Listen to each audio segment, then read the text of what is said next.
Quand la bombe a explosé, quand l'éclair s'est illuminé, moi je me suis senti transpercé, mais comme à travers une glace, à travers un verre d'eau. On voyait tout. Moi, il me semble que je me suis tout vu à l'intérieur, tout le corps.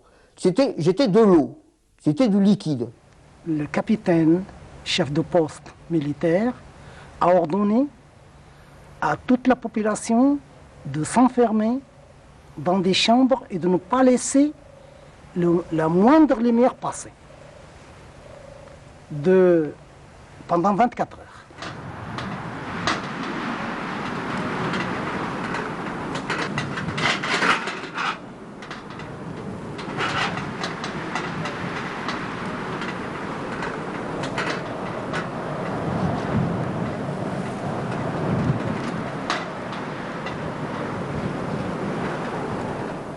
Je m'appelle Roland Veil. J'ai effectué mon service militaire en 1960 sur le site nucléaire des explosions atomiques de Regan. La première explosion, c'était Gerboise Bleue. Elle a eu lieu le matin à 7h04 précise. Et quand l'officier nous a dit « ça y est, pouvez-vous relever pour regarder le champignon », alors là, c'était majestueux. Du blanc, c'est passé à toutes les couleurs qui peut exister, quoi. C'était spectaculaire. Et puis ce champignon qui montait, et qui le haut faisait comme un parapluie que vous ouvrez. Il grossissait, il se gonflait. C'était un champignon. C'était merveilleux, c'était magnifique. Tout vibrait. Il y en a certains, ils ont vu l'éclair passer à travers les mêmes. Le flash a eu lieu, mais on se serait cru transparent. On avait les yeux fermés, les bras d'avant. On avait l'impression qu'on était transparent, que ça nous traversait. Cette impression. Hein. Donc on a vu, en fermant les yeux, on a vu l'explosion quand même. Et puis bon, il y a un courageux derrière qui a dit « Ouais, regardez !» On s'est tous retournés, on a vu le champignon, on entendait le champignon qui montait, c'était magnifique. Hein. Le ciel était bleu marine un peu, c'était 7h05. Le ciel était bleu marine, foncé, et puis ce champignon blanc, c'était magnifique. Il montait à 15 mm quand même. Hein. On était à 50 km, hein. On l'a bien vu. Et après, le vent a fait étirer le nuage vers la Libye, qui est parti vers la Libye. Et ce n'est que 2 minutes et demie après, à la vitesse du son, pour faire 50 km, on a entendu la déflagration. Mais c'était pas piqué des verres. Et le sable nous est venu, était soulevé sur 1,50 m de hauteur à peu près. On avait du sable, vous voyez, un nuage de sable qui continuait. Un onde de choc qui passait, quoi. Et il y a des gens qui ont été renversés sur le souffle. Et vous aviez assisté à combien d'explosions? Les 4 premières. Oui, gerboise bleue, blanche, rouge et verte.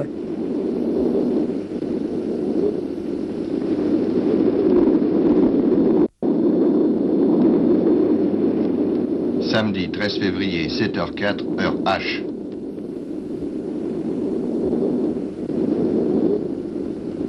Cette image de l'explosion, vous ne l'aviez encore jamais vue.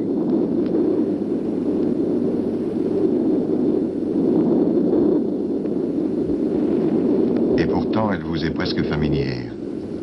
On s'habitue à tout, même aux monstres. Alors, je suis M. Gérard Delac. Hein, et j'ai passé 4 mois à Castres pour faire mes classes. Et après les classes, on nous a envoyés en Algérie. Et j'étais chauffeur, moi.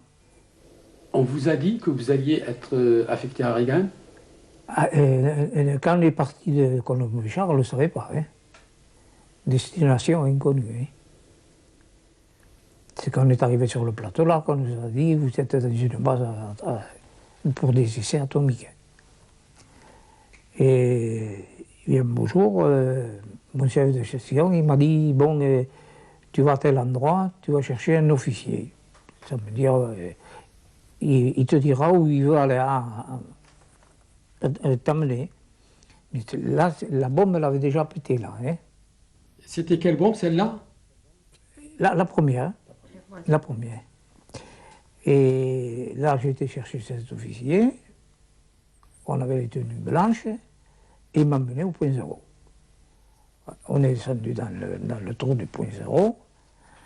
Et là, quand on était dans le trou, il y a un hélicoptère qui passait avec un haut-parleur, nous disant de sortir de là, qu'on était en zone contaminée. Une heure après, avec deux autres camarades, nous étions sur le point zéro de l'explosion, en mission commandée, pour effectuer des relevés de radioactivité. Quand nous sommes arrivés à proximité du point zéro, il n'y avait plus de route, c'était tout fondu, c'était de la bouillie. On voyait la trace de la route, bon, il y avait du sable qui recouvrait un petit peu, et puis à la fin on voyait même plus de route. Plus on s'approchait, moins il y avait de route. Alors il a fallu laisser le véhicule à un moment donné et continuer à pied. Et c'était noir, le sable était noir, brûlé, calcifié. On ne savait pas, alors on s'est avancé parce qu'il fallait qu'on y aille vite, on avait des impératifs à respecter. Et plus on descendait, plus on s'enfonçait dans le sable. Moi, je me rappelle, je m'enfonçais dans le sable jusqu'au-dessus des genoux. Et il a fallu rester 5 minutes au cœur, au point zéro là, de la bombe, là où elle a explosé. 5 minutes, nous sommes restés là. Tous les travaux, tous les efforts déployés, la présence de 5000 hommes dans cette ville surgie au milieu des sables n'a eu en définitive d'autre but que d'aboutir à cela. À cette expérimentation de la puissance destructive de la bombe.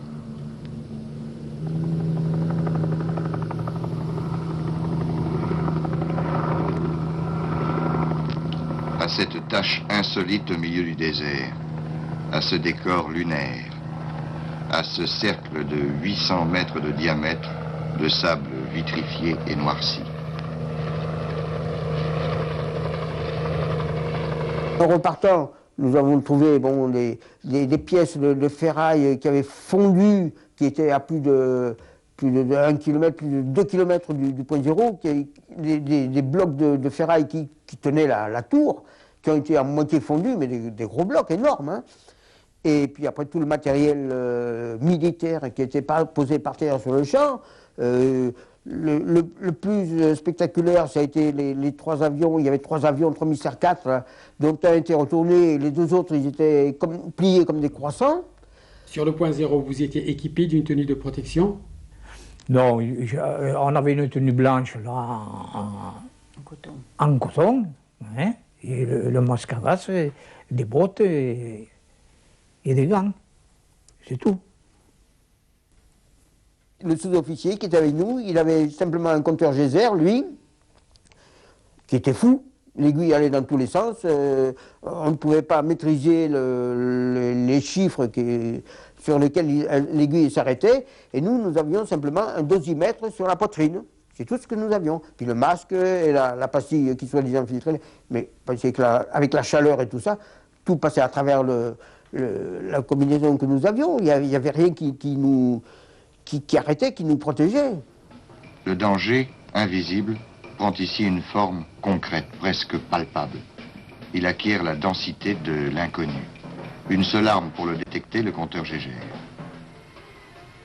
Un ennemi, la poussière radioactive qui s'accumule sur les véhicules et sur les hommes lors du séjour dans la zone contaminée. Tant que ces poussières demeurent à proximité du corps humain, elles soumettent ces derniers à un bombardement invisible et destructeur.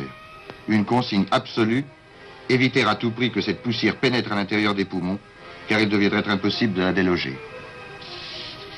Un seul moyen pour être protégé, le masque à gaz. Aucun véhicule, aucun homme ne peut sortir de la zone dangereuse sans subir le contrôle du compteur Geiger. Il y avait 2 ou 3 tentes qui étaient posées au milieu du désert, du sable. Et on nous a demandé de nous déshabiller quelques mètres avant, peut-être 50 mètres avant, de nous mettre tout nus, de prendre les affaires, de les jeter dans un trou qu'il y avait là. Et une fois qu'on avait pris la douche pendant 2-3 minutes, 5 minutes, là ça dépendait.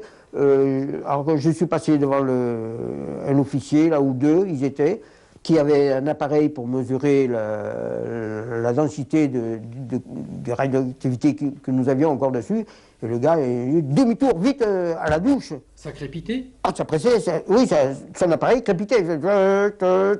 Alors on repartait de suite à la douche. Mais j'y suis passé je suis resté peut-être une demi-heure sous la douche, mais j'y suis passé, dans une demi-heure, je suis passé au moins 10 fois sous la douche.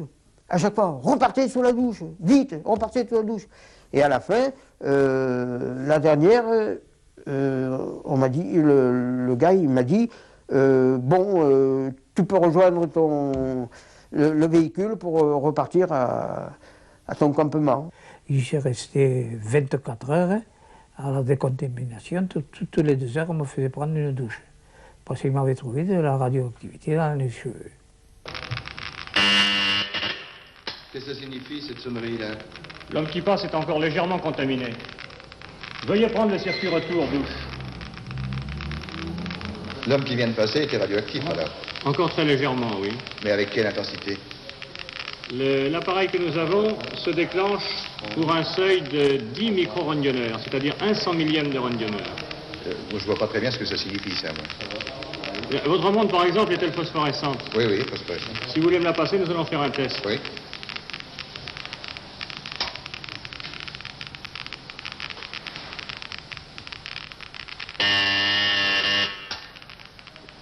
Bon, c'est-à-dire que, en la portant, je suis soumis à une radioactivité supérieure au seuil.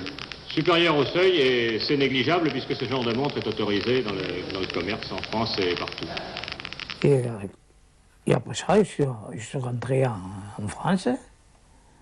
La première fois que je vais chez le coiffeur, il m'a dit, c'est bizarre, vous perdez les cheveux par plaque. Je perdais les cheveux par plaque. Bon, moi j'ai dit, j'ai porté le chapeau de brousse en Algérie, avec la chaleur, tout ça, et on n'a pas laissé ça. Et après, on a commencé par me couper une oreille. Il y avait un bouton qui ne guérissait pas. Et après, on m'a dit que j'avais un cancer de la peau. Et au mois de novembre, on m'a détaché dans l'unité de décontamination qui allait participer aux explorations atomiques au Sahara Ariane. Notre travail consistait lorsque les avions traversaient le nuage atomique, ils avaient des filtres dessus qui ramenaient à la base, à Reagan. On avait une aire de décontamination un peu en dehors de la piste. Et nous, avec Karcher, on commençait à mesurer la radioactivité avec le compteur Geiger sur les avions, sur les 6 vautours. Et pendant 6 semaines, on lavait les avions pour faire baisser la contamination. Et on faisait des relevés après chaque lavage, bien entendu. Et lorsqu'ils étaient presque lavés, les mécanos qui étaient en même temps que nous, les sous-officiers, démontaient les réacteurs sur chaque avion et mettaient des réacteurs neufs. Les réacteurs usagés repartaient dans les conteneurs et étaient déposés dans le désert. Mais je connais des gens qui ont passé leur temps, un an après ou deux, à faire des grands trous dans le désert et puis à enterrer tout le matériel qui avait servi. Donc, pourquoi pas, il y avait des camions, il y avait des voitures, il y avait, pourquoi pas, des réacteurs. Je présume que c'était fait exprès pour supprimer le danger. Quand vous décontaminiez les avions, c'était avec de l'eau? Avec des Karcher et de la lessive. Et cette eau, elle allait où? Vous la récupériez? Et bien sur la plateforme cimentée, on avait les pieds dedans. Voilà. Ah non, il n'y avait pas d'écoulement. Et l'eau, elle allait où? Eh bien, quand il y en avait trop, elle s'étalait. Sur le sable? Sur le tarmac, ça, c'est ce qu'on appelle. Elle s'étalait sur la plateforme. Ils avaient mis une plateforme cimentée quand même pour recevoir les 6 avions, ça pèse quand même. Et vous aviez conscience d'être exposé au danger? Non, pas du tout, parce que jamais le mot danger n'a été prononcé, ni par les officiers, ni par les supérieurs, on n'a jamais vu un panneau ni rien. On ne savait pas, on avait 20 ans, donc on était content d'être là-bas. C'était le moment de la guerre d'Algérie, donc on n'était pas avec l'ennemi en face. L'ennemi, c'était la radioactivité, si vous voulez.